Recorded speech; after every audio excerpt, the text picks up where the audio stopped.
Dr. Greenberg's live global travel update is presented to you by Colette. Discover the world. Guided travel since 1918.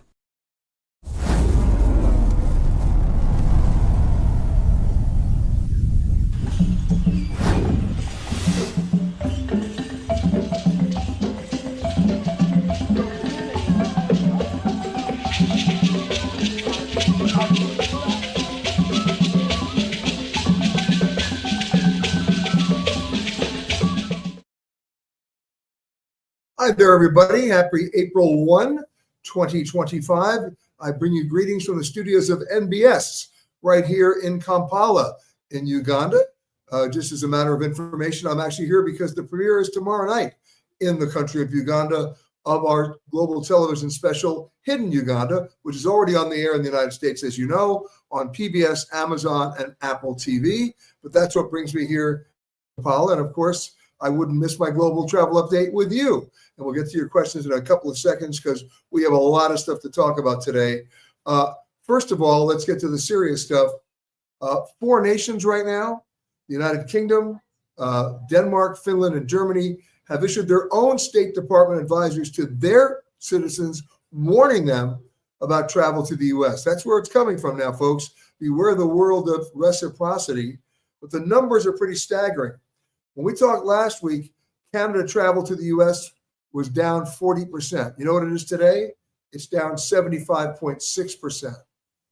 Foreign travel on average to the U.S. was down about 20% last week. It's now 26% down. Every airline that I know is cutting their earnings projections based on this drop. Virgin Atlantic, which just had its first profit since 2016, what did they just do? They just announced when they made the profit that they're not expecting one this year because of the substantial drop-off in transatlantic travel. We're going to see more of that because, remember, we're also dealing with thousands and thousands of international students who are here, not here, but in the United States, on a green card who would normally want to go home to see their family at a certain time of the year, and they're fearful of going now because they don't know if they'll be allowed to come back. So this is the ripple effect here. We're seeing airfares tumble as a result internationally, not domestically. This may very well be the summer of the stay-at-home summer or the travel within the continental U.S. summer. We're going to be monitoring that very carefully because we're seeing airfares on domestic routes going up and we're seeing airfares on international routes coming down. That's one. Number two, we're seeing, believe it or not, more and more crazy passenger behavior, not related to that. I think people are just not on their meds or they're over-medicated. Just about 3 weeks ago, Southwest Airlines Flight 733 had to return to the gate and faced a delay when a passenger on board the Houston to Phoenix flight approached the front of the cabin while the plane taxied out. And of course, she declared herself bipolar and started striking parts of the aircraft. These things happen, but not to be outdone. That was going from Houston, but let's stay in Texas. Here's what happened at Terminal D at DFW. Yep, she's naked, screaming. And we obviously censored part of that photo, but you know what? I'm sure she got through security very quickly because no metal detection. But in all seriousness, it's getting crazier and crazier. You may not know this, but every plane, at least in the U.S. that I know of, carries with it as standard equipment now plastic zip tie handcuffs that the flight attendants can use to literally strap you to the floor stanchions of your seat. You're not going to go anywhere. And if that doesn't work and you're making too much noise, here comes the duct tape. This happened a lot during the pandemic when people were just acting out, not wanting to wear their masks. Now they're just acting out. So something to think about that. Then the announcement today, this is a crazy one, folks. Frontier Airlines announced today they're beginning to introduce something. You've heard of coach class? Vertical class. That's right. They're selling standing room only seats on their flights for $9 each way. It includes a hand strap that you can hold on to. But listen to this. If you have any carry-on bags, can't put them on the floor. You have to hold them during the entire flight. They even sell an upgrade called a lean class, which means there's a padded cushion on the wall. You're allowed to lean into it. All right, April Fools. Did I get you? Listen, I almost believed it when I saw the announcement. So happy April Fools every day, or at least everybody. And that's all you get from me in terms of April Fools. Everything I'm going to tell you from now on is the truth. But in any case, there you have it. Speaking of some interesting anniversaries, March 30th, 1981, I was actually in Nevada shooting a movie with Chuck Yeager called Red Flag, which is the predecessor to a movie I'm sure you remember, because half of my crew ended up shooting it, called Top Gun.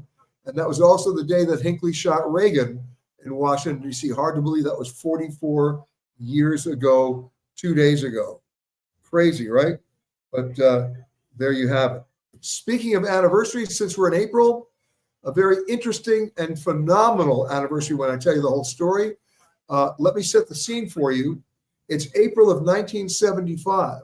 Vietnam is about to fall. Saigon is about to be overrun. The war is about to be ended. Everybody's trying to get out of the country when they determined there are a few hundred Vietnamese orphans ranging in age from 3 months to 2 years who have been previously already adopted out to U.S. families, but are still stuck in Saigon, and they had to get them out. And they had very little time to do it. And so the United States launched something called Operation Baby Lift. Let me tell you what happened. It's a story that I covered. There were hospital planes ready to go from Clark Air Force Base in the Philippines, completely set up for this, with nurses and medical personnel. They were overruled. They lobbied the Defense Department. It was Lockheed, the manufacturer of a then problematic aircraft called the C-5A, the largest cargo plane ever built. And they decided they were going to send that plane, which was not even meant for that kind of a mission. And this big lumbering wide-body cargo jet shows up in Saigon. They load all the kids in. There are no seats on this plane on the cargo floor. They were bungee cording these kids in. And the upstairs deck where they had about 80 seats, they were bungee cording them in there too because they're putting 3 kids to a seat. It was terrible. But they needed to get them out, and that was the plane they were sent. But then the story gets worse. The plane takes off, and at 10,000 feet, so shortly after they departed, the massive rear cargo door of that plane blows out, sucking a lot of people to their death. But it did something else. It severed all the control cables and all the hydraulics of the plane. The only thing that pilot had left at his disposal was his throttles. He was heading in the wrong direction.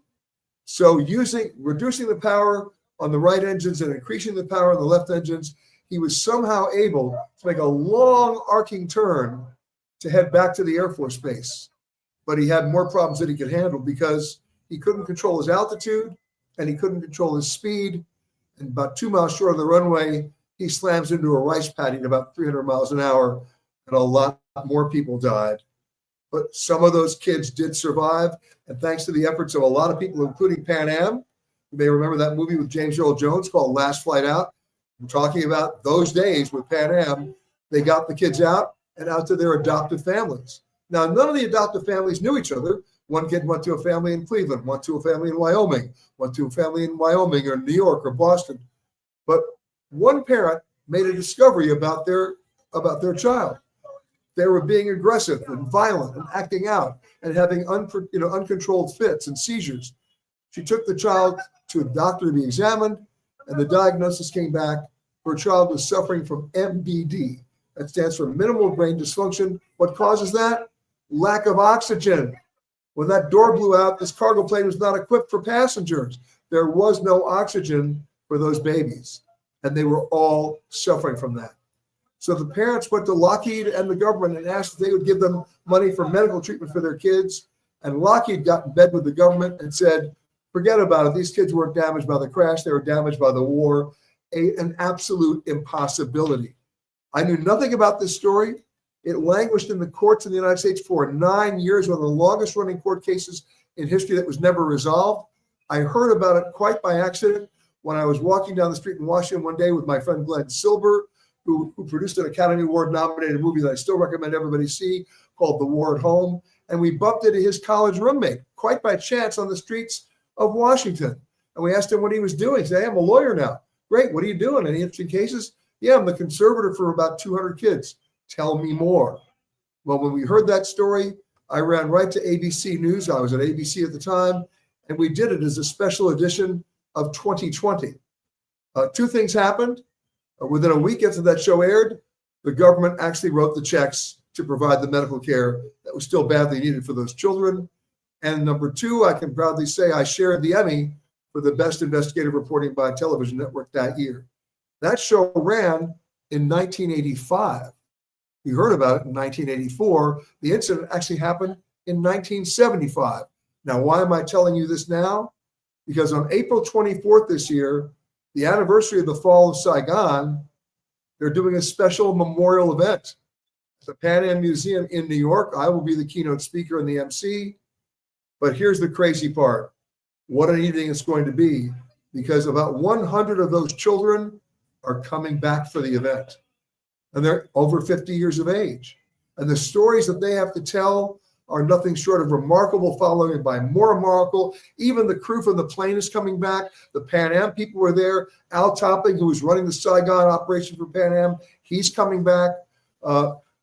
Please check it out. April 24th at the Pan Am Museum in New York. If you can make it, it's going to be quite a special evening. And if you can't make it, I will certainly tell you more about it after the fact, but I did want to share that with you if I can. All right, let's keep going here. We've got a couple of things to do, but first let me say hello to a few people. I'm going to scroll up here from Kampala in Uganda. Hello to Jim and Harriet. I just saw you guys. I just saw Jim at the Washington, D.C. Travel and Adventure Show 3 days ago. Harriet was out in the car, but Jim, nice to see you as always. Hello, Michelle. Hello, Sue from Bellingham, Washington. Michelle saying, do you think domestic air travel prices will be lower this summer? You heard my opening. No, they're going to go up. Remember, here's what's going to happen. Even Air Canada is saying momentarily, even with a 75.6 drop in Canadian travelers to the U.S., Air Canada is saying, we're not adjusting our schedule. But they're not telling you the complete story. They're going to adjust their fleet. They're going to downsize the planes, right? They don't need that much capacity. Those planes will be full, law of supply and demand kicks in, prices go up. We're talking about North America. And the same thing applies within the domestic continental U.S. But those fares have nowhere to go up right now. All right, here we go. Matthew's saying, greetings from Syracuse. Nice to see you, Matthew. Colin's saying, hello from sunny, Padua in Italy. Nice going. You're going at the right time of the year. Okay. ML is saying, hi from Tempe, my old pal ML. Boy, we have great stories to tell, don't we, about your days in America. Scott's saying, Peter, I'm currently on the Umble Waterways ship and having a great time sailing the Danube. They do a great job at Amma. I know this. Of course, Scott hasn't told you the whole story. I'll help you now. The Danube isn't blue. Sorry, spoiler alert, but it's a great cruise. Are you going from Budapest to Vienna or the other way around? I'd love to hear. All right. Jeff's saying, hello from Santa Monica. Oh, you reminded me of that. Jeff asked me last week to share a couple of the funniest things that ever happened to me in travel. So I'll give you a couple. I promised I'd do it. Number one, this goes back to when I was 8 years old. My parents decided to take a train trip from New York's Penn Station down to Florida. And we did. And it was about a 2.5 day trip. So we're on the train after the first day, and it's about 8 o'clock in the morning, and they make an announcement. And if you know the way the train's configured, the end of the train is the observation car. Well, we were like in the middle of the train. And they make an announcement that morning that at 11 o'clock that morning, they're going to uncouple the train in the middle. One is going to go to Sarasota, and one's going to go down to Fort Lauderdale or in that area. So make sure you're in the right car before 11 o'clock. Well, it's like 8 o'clock in the morning. So I wake up my dad and I say, you know what, let's go back to the observation car, take some pictures. So we do. And my mom is still sleeping. She knows nothing. And we go to the observation car, and I'm taking a picture of my dad. He's standing at the back, facing the rear. I mean, facing front, but we're looking at the rear of the car, all glass. And as I'm doing this, I see a train coming behind us. Wait a minute, it's not 11 o'clock. Well, they didn't tell us. They decided to do it early. Oh, my God, they're going to split the train. We're going the wrong place. My dad was not very athletic. I was running. I've never seen my dad run this fast. We're going from train to train to train to train. And just as we get to the train that we're supposed to get on, they uncouple it and the other train starts moving away. And the conductor is on the other train going, come on, you can make it. And it was like a bad Steve Martin movie. Oh no, Richard Pryor and Gene Wilder. That's the movie. Either way, it was one of the funniest things. And believe it or not, we got on. We were messy. We were covered in oil and grease. And we quickly went to the bathroom, washed up. And my dad, of course, said to me, whatever you do, don't tell your mother. And guess what? We never did. In fact, I realized when my mom passed away, we kept that secret all those years. It was pretty funny, you know. Remember, in travel, the funny things happen when they're not part of the plan. The funny things happen when you least expect it. And the stories that you get to tell are how you recovered when things didn't work well. So that was one good example of that. Then the other one that was funny in retrospect, okay? In retrospect, a couple of years ago, actually many years ago, I'm in Port Said, right? Suez Canal. And I'm down there because it's after the 1973 war, where the Israeli Air Force sunk basically the entire Egyptian Navy in that canal. And the only thing you saw coming up out of the surface of the water were the air funnels of the ships that were sunk. And so I rented a small boat. I got my camera, my Pentax Spotmatic camera, and I was going out there to take a picture of the sunken fleet. And as I did that, having a good time, I got all of a sudden I hear whoop, whoop, whoop, whoop. Here comes the Navy. I'm arrested as a spy. And the guy says, you're arrested as a spy. I said, spying on a sunken fleet? What possible military advantage is that? I'm a journalist. I'm here as well. Everything I'm telling him is not going anywhere. And I'm with a good friend of mine, my friend Rudy at the time, and we get taken into custody and we get brought into a room. I can't make this up, guys. We get brought into a room like it was out of Raiders of the Lost Ark with row after row after row of people just filling out dusty forms in an old customs house. And the colonel looked at me and said, "You're going to be here for quite some time." And I'm like going, "Do you have any idea?" Blah, blah, blah. No, nothing's working. And finally, he said, this goes after about 30 minutes. He goes, "I have a question for you." I said, "Yes." He said, "Have you ever been to Disney World?" I said, "Yeah." He said, "Me too." He opens up the drawer of his desk and out come 450 photographs he took of Mickey and Goofy and Donald and Daisy. And I had to sit there for the next 2.5 hours and look at every one of them. And it was over. I said, "Can I go now?" He said, "Oh, a few formalities are in order." I said, "Let me see if I have a couple of formalities in my pocket." And the formalities were exchanged and we left. But then the last one also happened in Egypt. We were there doing a story in Cairo, but we decided we're going to cross the desert and go across the entire Sinai Desert to Taba, which is on the border with Eilat in Israel. And there's a border crossing there that closes every night at 6. If you don't make the border crossing, you don't cross the border. And we were given an Egyptian army driver who spoke absolutely no English. And where we're going on this highway is nothing but sand, followed by more sand. And I'm with a photographer whose name is Mark Wexler. I'm naming him by name because Mark Wexler has the attention span of a flea. And here we are crossing the desert in like 110-degree heat. Every window's open, cloud of dust behind us. And about 2.5 hours into is an 8-hour trip. Wexler, for no reason at all, because he was bored, does this. Na na na na na na. I'm looking at him like, what? And all of a sudden the driver screeches to a halt. Dust and rocks and gravel are coming in. We're coughing and wheezing and trying to get the dust away. And finally we kind of hold on as we come to a screeching halt. And the driver turns around to me and goes, "Na na na na na. Book him, Dano." The guy could not speak English, but he loved Hawaii 5-0. Anyway, some of the stories that have happened, we'll move on because we have more important things to talk about. But Jeff, I'll come up with a few more in the days and weeks ahead. All right, here we go. Camilla's saying hi from Tucson, as she always does. Tayo's saying hi from DMV. DMV. We know DMV.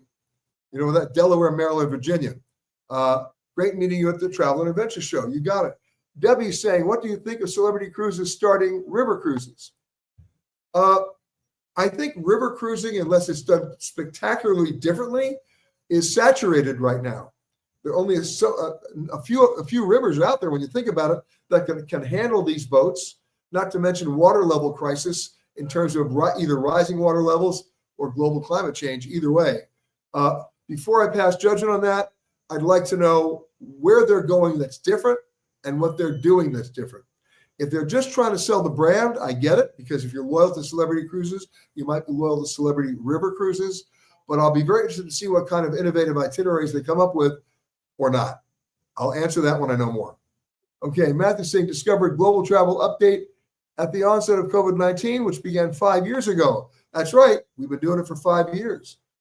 Thank you for reminding me. I feel older. Okay. I'm looking for a last minute trip for next week. Any ideas? Could you be any more general? Come on, guys. Do better than that. Raymond saying hello. Of course Raymond would say hello. Raymond's from Hawaii. Book him, Dano. Okay. And Patrick is saying hi. Of course, Patrick always does. A couple of other things. We mentioned Baby Lift, but also, as I told you, I'm here for the premiere of Hidden Uganda. So please check your local listings. It's airing now on PBS, Amazon, and Apple TV. And by the way, starting in May, all of our shows will also be available on YouTube. So stick around for that. But right now, check local listings for PBS. And of course, it's on demand on Apple and Amazon Prime. Also airing right now is a special segment we just did on Texas Hill Country. And Anthony will probably punch up the link for you so you can have it. A fascinating area of the country that most people don't know about. Most people just maybe drive through if they're doing a cross-country trip. But Texas Hill Country is quite the colorful area. And who knew? It's wine and even beer and, of course, bourbon. And there's one particular bourbon there. I have to warn you, it's rocket fuel. I'm not going to tell you the proof. Watch our segment and you'll see. But there are only two words I can share with you if you're going to take a little tasting there. Big time. Designated driver. Okay? That's what we're talking about. Then, a funny thing I want to share with you, which to me, it's great when you have a sense of humor. But before I show you the picture, let me set it up. Michael O'Leary is the CEO of Ryanair. As you know, Ryanair, the joke about the hand strap and standing remotely notwithstanding, Ryanair almost wanted to do that a couple of years ago. I mean, this is an airline that charges for everything short of breathing, okay? We know this. So everything is an extra charge. So Michael O'Leary goes to a local restaurant. They realize it's him, and I want you to look carefully at the bill he got. Can you read that? Look closely. They charged him for an upgraded seat. They charged him for sitting in a more quiet area. They just piled it on, and I hope he appreciated the sense of humor. But they knew it was him, and they got him, which I love. So there you have that. All righty then. Now to the more serious stuff. The investigation continues, of course, into the midair collision at Reagan in January of the American Airlines plane and the Army Black Hawk helicopter. There were hearings in Congress late last week, and gee whiz, the FAA acknowledges, saying that the NTSB found in their investigation that between 2011 and 2024, there were more than 15,000 what they call close proximity incidents. That's a close call. Reagan. And it involved, in many cases, helicopters. They knew about it, did nothing about it. Well, it gets crazier than that. The FAA then admits they collected all that data, but never connected the dots.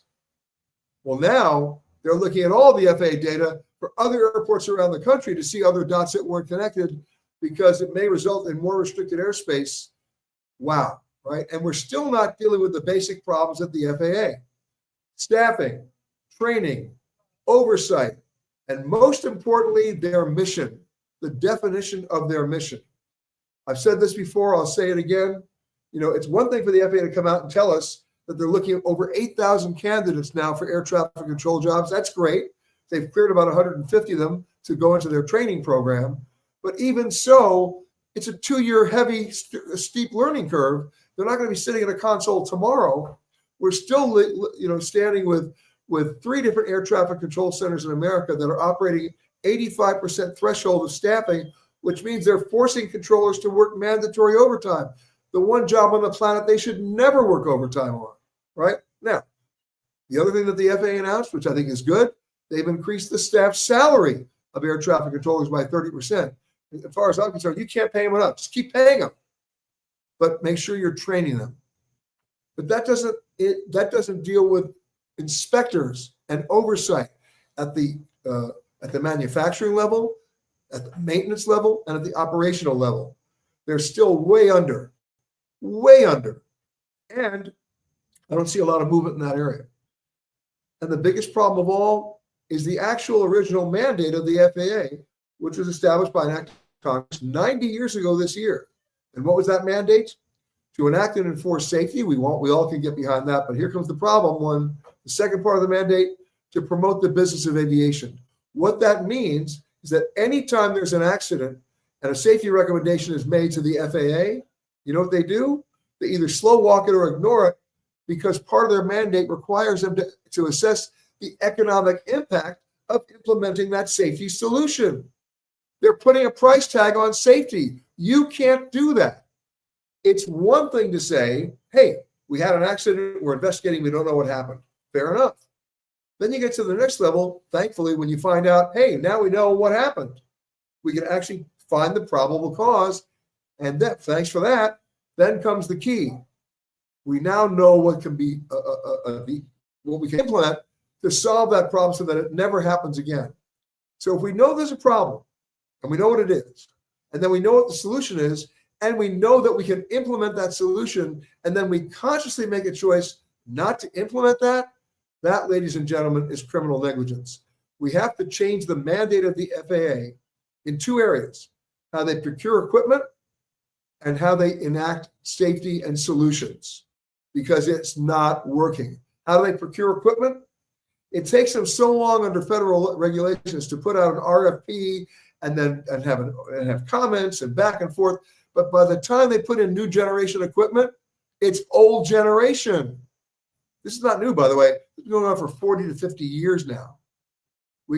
So we got to give them more budget to hire and train inspectors and oversight folks and air traffic controllers. And then we have to change the mandate so they can't slow walk and ignore the obvious, right? Now, do we know what happened with MH370 yet? We don't. And there may be 1 or 2 other mysteries we may never solve, like the one that happened in Korea, where we saw that terrible strike into that barrier at the end of the runway late last year. However, in every other accident, the NTSB does amazing work under the most adverse conditions, and they do find the probable cause, and they do strongly suggest and recommend the solutions. What is the FAA's problem? You cannot put a price tag on safety. I'm sorry. Now, if you don't know the solution, fine. Vaya con Dios. If you do know the solution, guess what? We're watching, and you should be watching. And you should talk to your elected representatives and say, this is unacceptable behavior. Change the mandate so they can actually do the job they were supposed to do in the first place. All right? That's my FAA thing. Also, have you noticed lately? Let me go back. Did you notice a couple of years ago that most airplanes were looking like the inside of Noah's Ark, right? Emotional support animals, right? Of every kind of breed and type. You know, they're trying to bring in snakes as an emotional support animal, and a cockatoo and a peacock. Well, finally, it got out of control. We did the actual story on CBS where I went to a farm in Pennsylvania, and I rented a pig and got it a little red vest, got it certified as my emotional support animal, and we took it on planes. In fact, the name of the segment was, how appropriate, When Pigs Fly. And that pig flew. Well, finally, they got smart. It was not helping anybody, so they redid the rules. The only dogs that can fly on a plane are verified, bona fide service animals with their owner who has a disability. But people are still getting away with it. Now, I'm going to give you the 5 easy ways to spot a fake service animal and call them out. Number 1, their owner is giving them treats. That's not how service animals work. 2, the animals have their own pillow. I don't think so. 3, an animal has a pet, has a companion. They bring on 2 service animals. Ridiculous. And the owner is taking photographs of their animal as photo ops on the plane. And then last but not least, the easiest way to spot a fake service animal is when the owner is talking to it in baby talk. All right, there's that one. Oh, that makes me angry. All right, let's go back and say a few more people here. Hold on a second. We're scrolling down. Okay. Michael is saying hello from Lima. Is it Lima or Lima, Ohio? I never get it right, Michael. Headed to a cruise through the Panama Canal. You mean our 52nd state? Just kidding. All right. Hello from Las Vegas. Hello from New Jersey. Everybody's chiming in here today. You know what? Let me do this while I have you. Let's go to the photo of the week. We love this. The photo of the week. Isn't that beautiful? Talk about waiting for the light. Where was it taken? Come on. Easy one. New Zealand, where there are more sheep than people. Get it? Okay. In fact, near Christchurch, one of my favorite cities. And of course, one of our original royal tours was done with the then Prime Minister. And it was amazing. Just amazing country. Thanks go to Willie Visser, who was on a cruise on the Ovation of the Seas. And they took, this photo is after one of their dogs corralled these sheep. Beautiful place. Indeed. If you think your photo qualifies as the photo of the week and you want it up there with Willie's, you know what to do. Just send it to us at photocontest@petergreenberg.com. And if we agree, it goes right on the air. Okay, here's one from Jill. Is it true that Italy will no longer export their wine to the U.S. due to the 200% tariffs? Well, does anybody understand how tariffs affect us? It's a tax, folks, right? So tomorrow is supposed to be Liberation Day. I'm not making a political statement here. I failed math in high school, but I can do basic addition and subtraction. I'm not going to be buying a car, right? And by the way, you all think this applies to foreign cars? Forget it. It also applies to steel, which means replacement parts for your car, replacement parts for your airplane that you're going to be flying on. This is going to come across many different levels, right? That's the 200% or the 250% tariff. The wine stuff, we talk about a 200% tariff on champagne. We don't make champagne in this country. This is not reciprocity, right? We're not allowed to call it champagne. What do we call it? Sparkling wine. It's going to get messy, folks. So there you have that. Okay. I love this question. Peter, why are we still taking off our shoes from the TSA? Because they have actually developed the equipment. The technology is there for tremendous full body scanners, but they have not, they haven't implemented the equipment. They've done it overseas. They've done it in the UK. They haven't done it in the US. Okay. We all remember why we have to take off our shoes, because of the shoe bomber attempt on that American Airlines flight from London to Miami. That was stopped in mid-flight, thank God. But the only reason why we're still taking off our shoes is because they don't have the proper equipment right now at the TSA. Now, if you're going through TSA pre-check, 9 times out of 10, unless your shoes are made out of only metal, you can not have to take off your shoes. You know that. Okay. Okay, here's one from Alexa. Why is Jamaica under a U.S. travel advisory? Alexa, I have news for you. There's not a single country in the world now that is not under a U.S. travel advisory. And that happens because the Trump administration changed the way travel advisories are done. In the old days, there was a travel advisory if the State Department felt it was needed. It was not necessarily always fairly applied. I remember all those years they were blowing up the Middle East. At the same time, they were blowing up every hotel in Northern Ireland. And there was never a travel advisory for Northern Ireland, right? So what did the Trump administration do? They decided we should have a travel advisory for every country. So all 196 countries have a travel advisory now. Let's go through what that means. Are you ready? It's 4 different levels. Level 1 means travel with normal caution. I have no idea what that means. To me, it means don't trip and fall.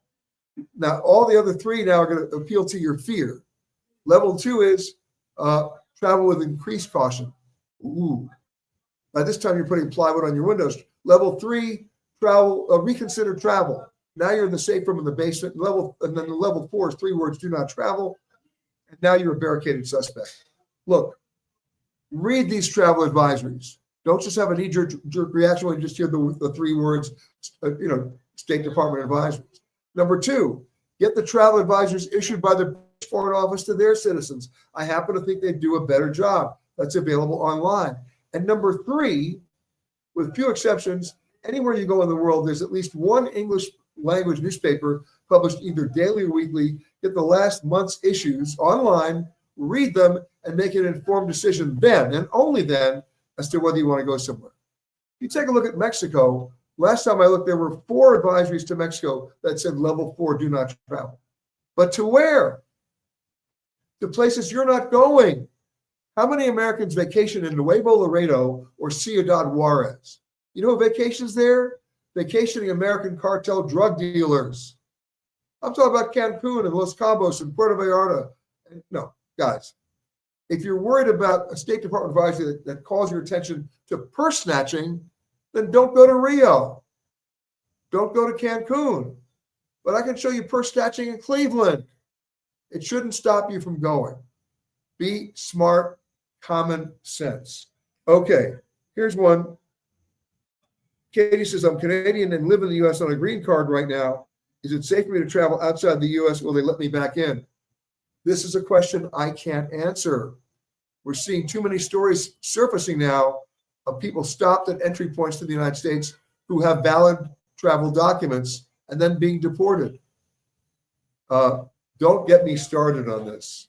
So I can't answer your question, but that may explain why so many people are not traveling outside the U.S. right now, who are in the U.S. now, and why so many people who are outside the U.S. now are not traveling to the U.S.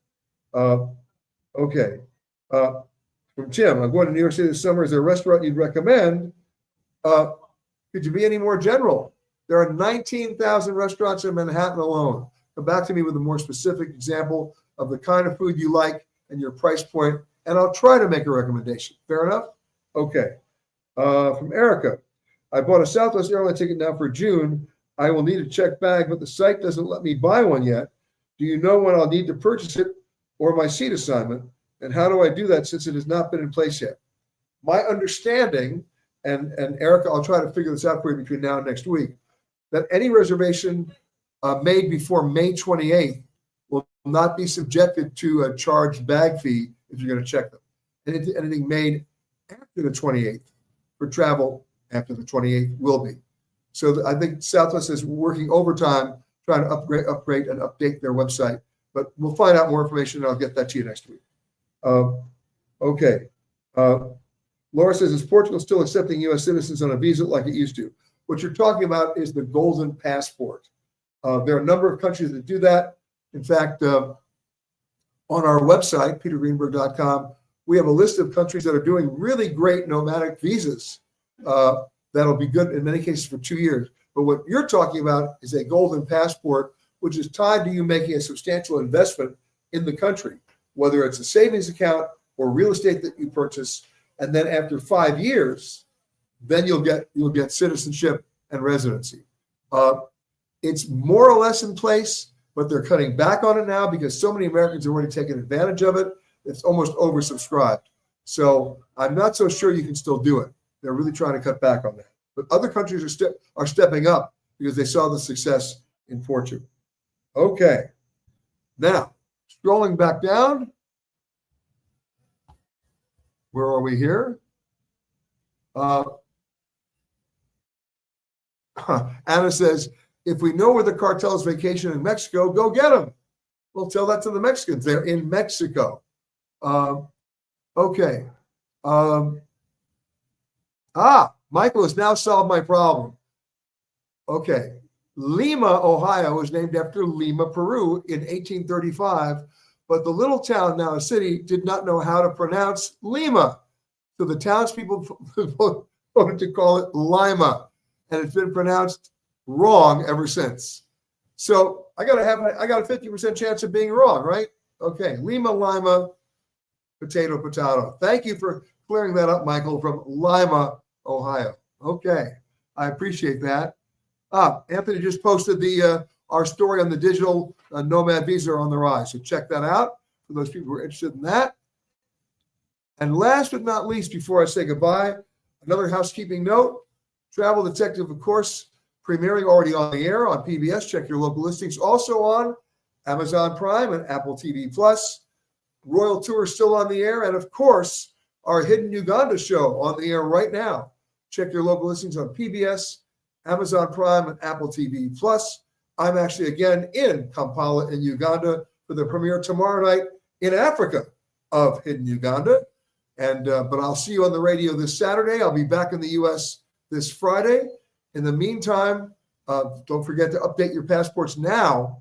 If they have less than 6 months of validity left, do it while there's no crush or rush, right? Always be prepared on that. I want to thank again the folks right here at NBS in Kampala for letting me use their studios. And I wish you a great rest of the week, everybody. And please be safe.